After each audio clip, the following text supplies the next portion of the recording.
Hello and welcome to the Future Connect Business Career Chat. We are having a series of discussions with people from the local area who work in a range of different occupations. Today might be particularly interesting for you if you're interested in a career in business or a career in real estate. My name is Deirdre and I'm the Executive Officer of Future Connect. Future Connect works to support young people in Brimbank and Melton on their pathways, education, training and employment options.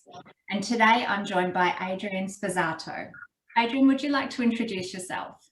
Hi everyone, I'm Adrian Sposato and I work for Sweeney Estate Agents in Caroline Springs. Excellent. So can you tell us a little bit about your career journey? So perhaps your first job out of school and different jobs you may have had until now? Yeah, life was very, very different back then, to be honest with you. I never thought I would ever be in real estate. Pretty much straight after high school, I was heavily involved into soccer. So I was playing local soccer for the local teams around here for a while, and then I was into the hospitality industry. So I was a coffee maker for about a good 4 years and playing soccer at the same time. So life was good. In that meantime as well, I was working as like labouring work, like factory work, also warehouse work, just whatever you can do just to keep up afloat. So then life got a little bit serious when I opened up a restaurant. I was about that age of 24, 25. I was around that age. So I was just working heavily, like day and night, like 7 days a week. I really didn't have much of a lifestyle in that respect because I was just working day in, day out. So it was very, very hard work. So you opened a restaurant, your own business at 24? Yeah, it was a big step in my life back then because life was just all new to me. I was doing a new venture. I was already in the hospitality industry. So when I was a coffee maker, I worked with my cousin at his coffee shop. So I was there for a good while and we built up the business. We had good momentum, great customer service, good quality coffee, good food. So we thought, you know what, we'll open up a restaurant, take that next step in our lives. So we did that and we're there for a good few years. And then, look, we end up selling it. But I was burnt out because I was working so much. I didn't have much of a personal life and it was very demanding. So I took a nice break after that. And then from there, how did you get into real estate?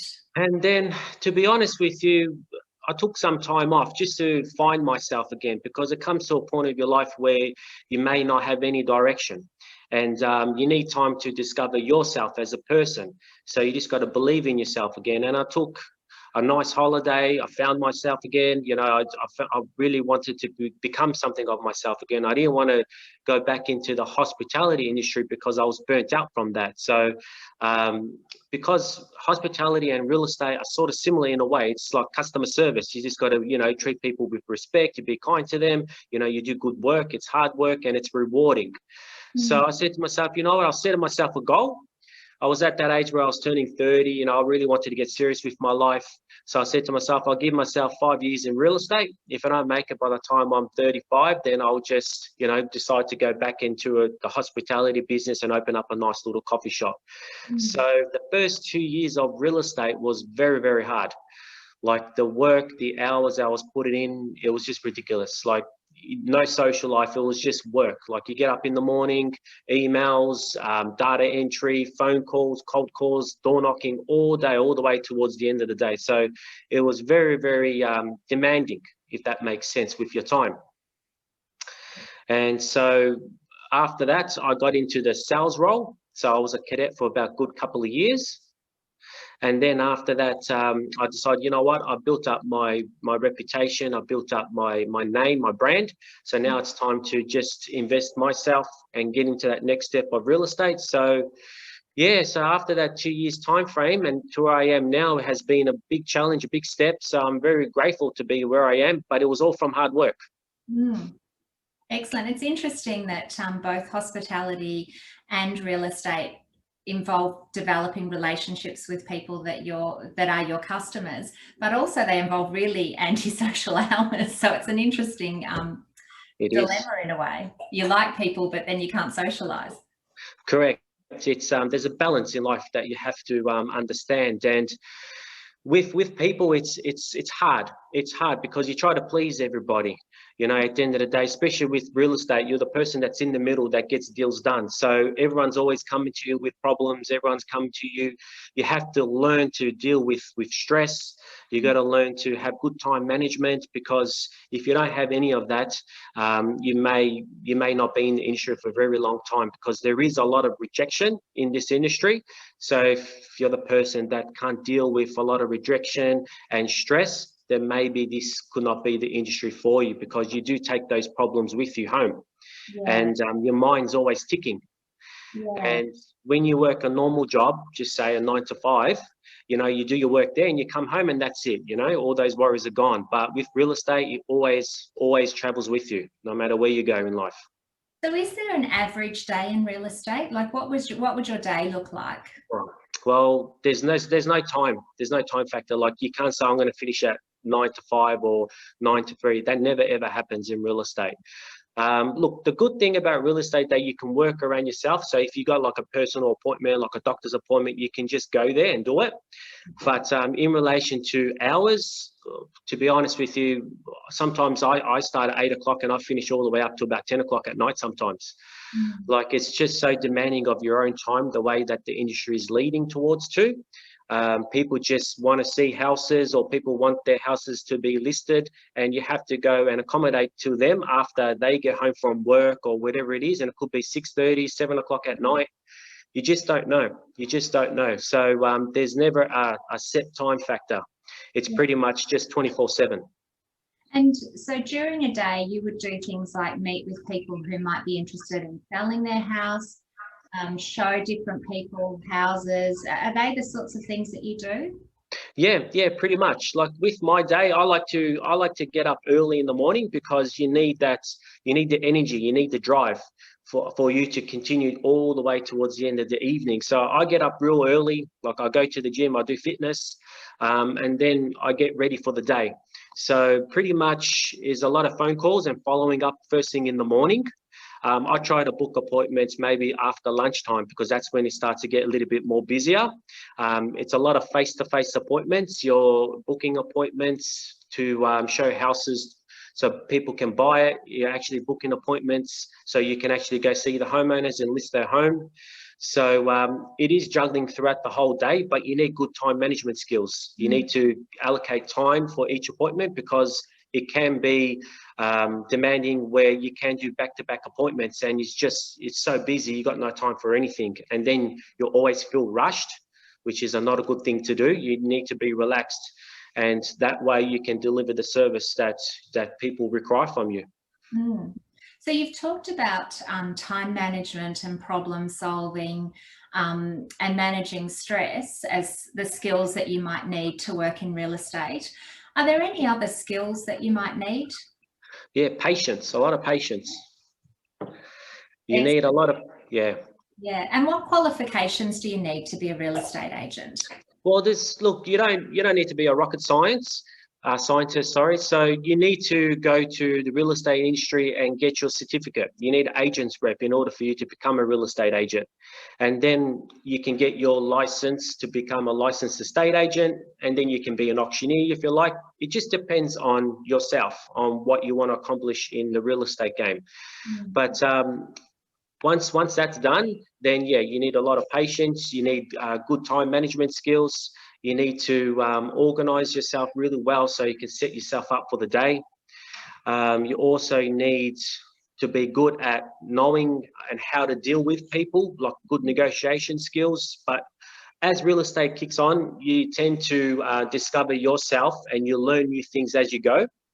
But you got to be good to people. You got to know how to talk to people, and knowing the right thing to say to get deals done over the line. These are the things that you pick up. But if you're deciding to get into real estate in the early stages, it's all about having self-discipline, because you need to have goals and structure to get to be where you are. But it's a lot of work, a lot of calling. If you don't like cold calling people, if you don't like door knocking at the start, then maybe this may not be the industry for you, because you are going to be doing a lot of that. because you need your name to get out there, because real estate's all about the long term. It's not about a short term. So the longer you're into that industry, the more people know about you, the better you'll become. So at the start, when you are just learning to be a real estate agent, you need everybody to know who you are, so people can always think of you when they're selling or buying. And when you're talking about cold calling, correct me if I'm wrong, but my understanding is that cold calling means that you ring someone kind of out of the blue because you want to contact people in a particular area. Is that right? That's right. Yeah, you're cold calling anybody. Like you get leads. There's like people who has inquired.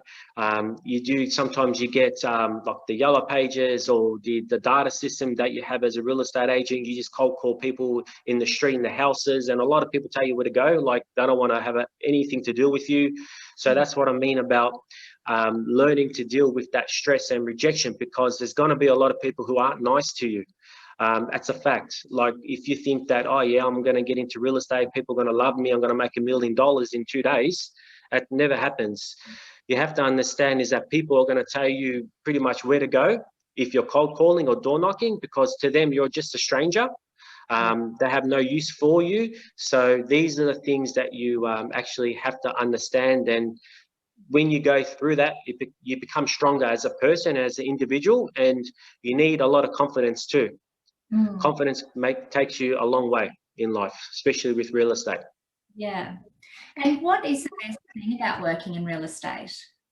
Well, the best thing for me, like everybody's different. However, for me, the best thing for me about real estate is that sign of relief when I've sold like a family home that's been in the family for about 30 or 40 years. Like that sign of relief, knowing that all their family memories that's been into that house, and we've sold that home and for an exceptional price, and that the tears of joy that you get from people, you just feel valued to them, because without me doing what I have to do, they won't be able to go to that next step of their lives. And especially with buyers as well, when they buy their dream home, you're like, it's just tears of joy. Like the reason why I love it is just for me to see that expression on people.